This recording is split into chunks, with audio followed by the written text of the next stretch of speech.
Non, je reste debout. Tranquillement, le terme est un peu léger pour ce qui va suivre, il me semble. Mais je pense que ça va prendre beaucoup de temps.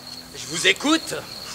Je vais vous dire ce que j'ai à dire et j'en finirai avec vous. Avant d'en finir avec moi, monsieur l'oiseau, je vous demande juste de m'écouter un moment. Vous n'avez quand même pas l'intention de résoudre tous les problèmes de cette façon. Tous, non. Un, oui. Et celui-là, c'est vous, monsieur Martin. N'avez-vous pas honte de ce que vous avez fait? De vos couples détruits? Et votre femme? Vous pensez à votre femme? Que vous soyez venu me tuer pour sauver votre vanité, ça, monsieur l'oiseau, je peux le comprendre. Mais me donner des leçons sur ma femme, ça, monsieur, je ne vous le permets pas. Ce qui se passe entre ma femme et moi ne vous regarde en rien. Occupez-vous plutôt de la vôtre et elle restera entre vos bras. Mais rassurez-vous, elle croit juste être amoureuse de moi, mais ne l'est absolument pas. Elle cherche juste une échappatoire à sa vie de couple. Et vous, monsieur Martin? Moi non plus, monsieur l'oiseau. Je ne suis pas amoureux de votre femme. Mais vous êtes un monstre! Peut-être. Oui. Mais c'est ainsi. Je n'aime que ma femme. Mais pourquoi alors? Pourquoi? Pourquoi? Mais l'ennui, monsieur l'oiseau, l'ennui.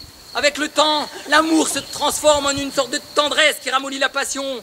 On s'y installe et on s'y ennuie très vite.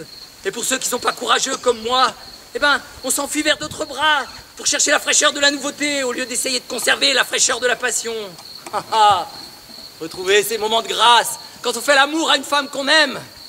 Mais voilà, on se retrouve dans les bras d'une autre, plus jeune, croyant échapper au temps et le fuir dans cette futile jeunesse. Vous êtes surprenant, monsieur. Vous êtes un beau parleur. Mais je plains tout de même votre femme. Vous êtes un piètre mari. Et vous ne devez pas l'aimer. Si, monsieur. Certainement plus en ce moment que jamais. Mais voilà, je ne suis qu'un homme avec ses faiblesses. Et si j'aime ma femme, je n'en reste pas moins sensible au charme de toutes les autres. Ses manques, ses envies qu'elle pense combler entre mes bras. Mais voilà, ma femme n'est détestable en rien, monsieur l'oiseau.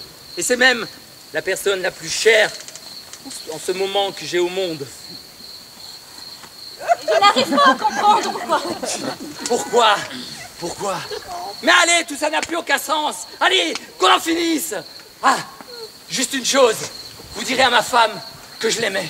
Vous pouvez bien faire ça, puisque vous êtes venu me tuer et que manifestement, vous ne repartirez pas avant de l'avoir fait.